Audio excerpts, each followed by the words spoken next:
Yeah, because it seems to me, I think some people misunderstand artificial intelligence. They start to think about Terminator and Skynet and the sort of Hollywood interpretation of artificial intelligence. But I wonder if we could dive more deeply into what AI actually does. So, for example, how does artificial intelligence actually learn? That's a really good question. Machine learning builds models using three approaches: supervised learning, unsupervised learning, and reinforcement learning. It's a lot how you teach young ones.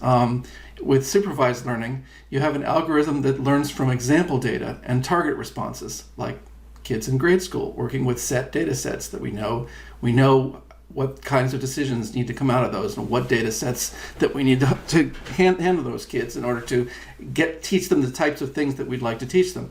This data might include, in the case of the MLs, numeric values or string labels such as classes or tags. Later, when we were posed with new examples, ML can predict the correct response.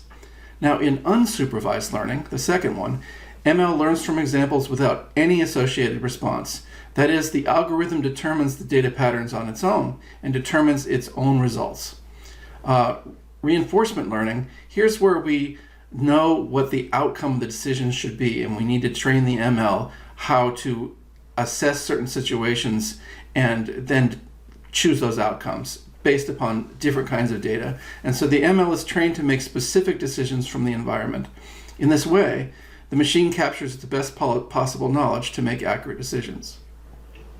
That's a really good explanation, thank you. It's nice to hear it broken down like that because I think artificial intelligence can be quite a confusing term for people. So, with that in mind, how does artificial intelligence actually use that learning to benefit businesses? AI applies those models to the business decisions at hand, like buy versus sell, schedule now versus defer, deplete stores versus restock, approve or deny, etc. If the AI can match the scenario to an appropriate model, then it employs the model to make a recommendation or decision.